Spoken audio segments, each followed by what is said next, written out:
Under the bridge. Bee lived under a bridge. She had two bags.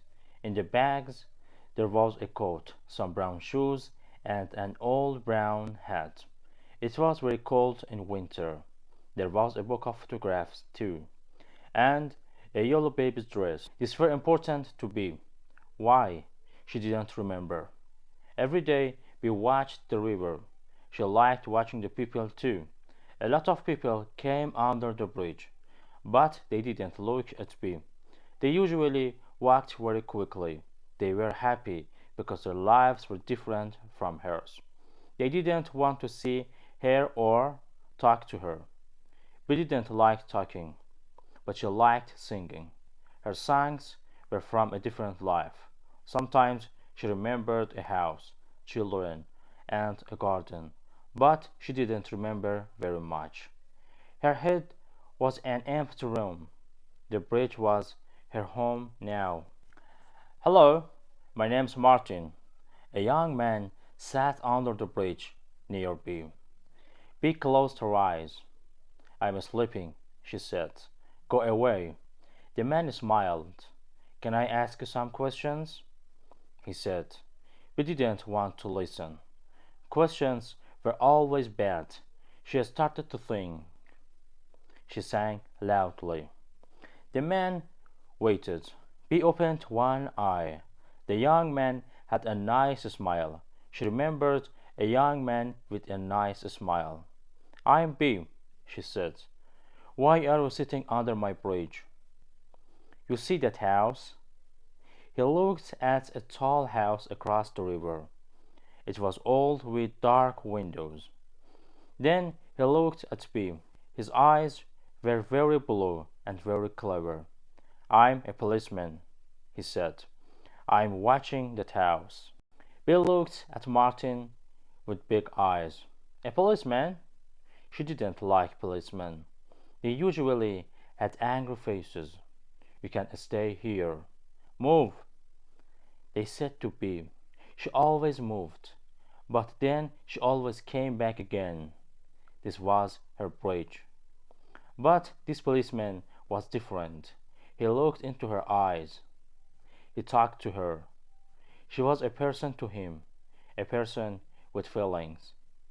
Why? She asked. You've got a job. You can't watch houses. You haven't got time. Martin smiled. It is my job. Bee was a strange person, but sometimes there was a clever light in her eyes. We don't know, but perhaps there are bad people in that house. He said quietly. Yesterday, some man took a little girl from her home in town. Her father has a lot of money. Perhaps the man wants money from him. This is Emily, the little girl. Martin had a picture. The girl had dark hair and a yellow dress with shoes. She looked away. She sat quietly and looked at the river. It moved slowly under the bridge. Perhaps they took the little girl to that tall house, Martin said. No, Bee said suddenly, very loudly. I can't hear you. Then her eyes went dark. Then her eyes went dark. She started to sing again. Martin looked away. He was wrong. Bee didn't understand. She lived in a dream. He started to move away. Goodbye, Bee. Bee's hand was suddenly on his coat. No, she said again. There aren't any people in that house. It's empty. I watch it. Bee didn't like talking. It was difficult and her mouth felt strange. Was there a light in the house, Bee? Martin asked. In the night, Bee's head was full. She closed her eyes. Questions, questions, she sang. Look, Bee, look, Martin said. There were policemen in the garden of the tall house. They moved quietly and looked in the dark windows. Bee watched. Bee watched. Where was the little girl? Where was Emily? She had bad feelings. This was strange for B.